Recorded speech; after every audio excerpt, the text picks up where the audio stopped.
ભાવનગરમાં કાલે એટલે કે 18 તારીખે સાંજે લગભગ 6 વાગે અમને ખબર મળી હતી કે ડુપ્લિકેટ દારૂના વેચાણના લીધે આ ઇન્સિડન્ટ થયું છે અને એની શરૂઆત ઘોઘા તાલુકાના ખરકડી ગામથી થઈ હતી, જ્યાં 5 કોઈ મિત્રોએ પાર્ટી કરી હતી અને એમાં એક સુરત અને એક જામનગરના પણ હતા. સુરતનો જે ભાઈ છે એની સુરતમાં સારવાર ચાલે છે અને જામનગરનો જે વ્યક્તિ છે એનું કોઈ લક્ષણ જણાતા નથી અને જામનગરમાં છે. હાલમાં અત્યારે પછી બીજા ગામોના લોકો પણ અફેક્ટ થયા અને ટોટલ 22 લોકો અસરગ્રસ્ત થયા છે, જે પૈકી 18 લોકો સારવાર હેઠળ છે અને બાકી 4 લોકોની મૃત્યુ થઈ છે. 4 માંથી કાર્તિક મકવાણા 40 વર્ષના, ઉપેન્દ્ર ગોહિલ 25 વર્ષના અને ઘનશ્યામસિંહ જડેજા 50 વર્ષના કન્ફર્મ એનાથી જ મૃત્યુ પામ્યા છે અને બાકી એક નરેન્દ્ર યાદવ નામનું જે મોત છે તો એનાથી થયું છે કે નહીં આ થોડુંક શંકાસ્પદ છે. અમે લોકોએ એક તો મીડિયાના મારફતે અને આમ પણ તમામ લોકોને સૂચના આપી છે કે જે પણ છેલ્લા લાસ્ટ 2-3-4 દિવસમાં જે આ પ્રકારની રોયલ સ્ટેગ જે બ્રાન્ડ છે એનું સેવન કર્યું છે તો તેમાં લક્ષણ હોય કે ન હોય તો તાત્કાલિક છતાં પણ હોસ્પિટલમાં સારવાર માટે દાખલ થવું જોઈએ.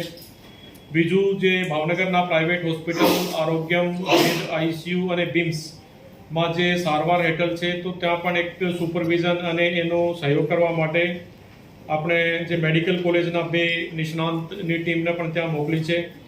પછી અમદાવાદના આઈકેડી હોસ્પિટલમાંથી નેફ્રોલોજિસ્ટ પણ ભાવનગર આવવાના છે, જે સાંજે લગભગ 5:30-6 વાગે ભાવનગરમાં પહોંચી જશે અને પોલીસ પણ એ જે ગુનામાં જે કનેક્ટેડ છે 4 બુટલેગરની ધરપકડ એમાં કરી છે. અને જેમ હું તમને કીધું કે 18 લોકો સારવાર હેઠળ છે. આ 18 લોકોમાંથી ડૉક્ટરના જણાવ્યા પ્રમાણે 2 લોકો ક્રિટિકલ છે, 4 આઈસીયુમાં છે, 2 વેન્ટિલેટર ઉપર છે અને 10 દર્દી એવા છે જે કે સ્ટેબલ છે.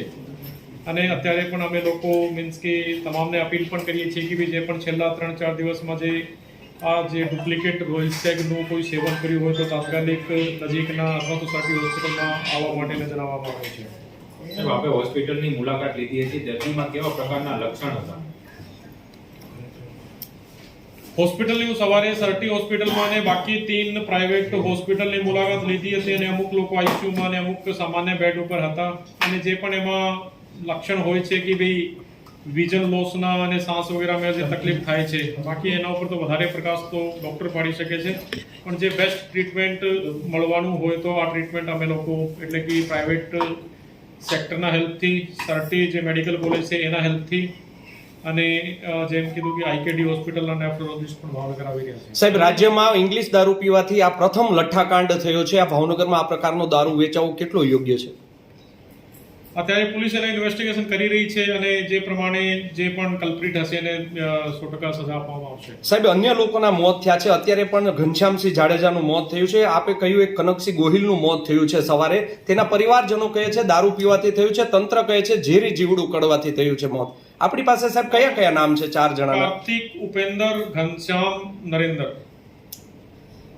સાહેબ, દર મહિને સંકલન સમિતિની બેઠક મળતી હોય છે. એઝ અ ડીએમ તરીકે જે પ્રમાણે દારૂબંધીના દાવા થતા હોય છે તો કેમ ભાવનગરની અંદર દારૂબંધી રોકાઈ શકતી નથી?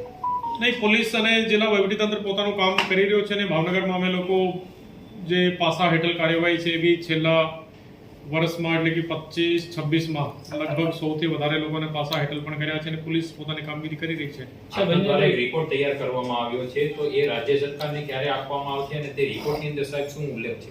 આ જ ઉલ્લેખ છે જે હું તમને કીધું છે ને રાજ્ય સરકારને મોકલી દીધું છે. સાહેબ, દર્દીઓની સારવાર માટે અન્ય કોઈ ટીમો બોલાવવામાં આવી છે?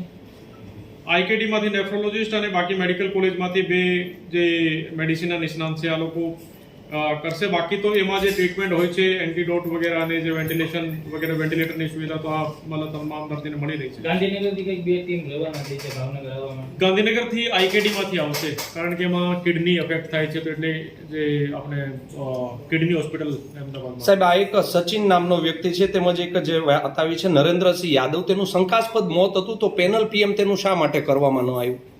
આ પૂછીશું હું. સાહેબ, એમની અંતિમ વિધિ પણ થઈ ગઈ છે ત્યારે તંત્ર જાગશે સાહેબ. બુટલેગર વર્તેજમાં બુટલેગરનું ઘર છે, ત્યાંથી કોઈ એવી શંકાસ્પદ વસ્તુઓ મળી છે કોઈ? એની મને માહિતી નથી, કારણ કે આ પોલીસ એનું ઇન્વેસ્ટિગેશન કરે છે. આ તો સ્પષ્ટ છે કે ભાઈ આમાં આ ઇસ્યુ હતો અને આ જે નકલી દારૂનો કોઈ પણ રીતે એમાં પ્રવેશ થયું છે તો એના હિસાબે કાર્યવાહી પણ થશે. તંત્ર નકલી દારૂ છે એવું કે છે કે નકલી દારૂ છે કે લઠ્ઠાકાંડ છે? નહીં, નકલી દારૂ છે, નકલી દારૂ છે. રોયલ સાહેબ, સ્ટેગ. નકલી દારૂ લઠ્ઠાકાંડની વ્યાખ્યામાં આવે કે ન આવે? હું એના માટે એક્સપર્ટ નથી ભાઈ કમેન્ટ કરવા માટે. ઓકે સાહેબ, ભાવનગરમાં અનેક નિર્દોષ લોકોએ જીવ ગુમાવ્યા છે. આપણે કોમેન્ટ કરવા માટે નથી તો સાહેબ લોકોના જીવ ગુમાવતા રહીશું? देखो अननेसेसरी के क्वेश्चन पूछने का कोई मतलब नहीं है ना. यहाँ पे जो अभी प्रेजेंट सिचुएशन है उसके हिसाब से ब्रीफ करना था तो वो मैंने कर दिया आपको.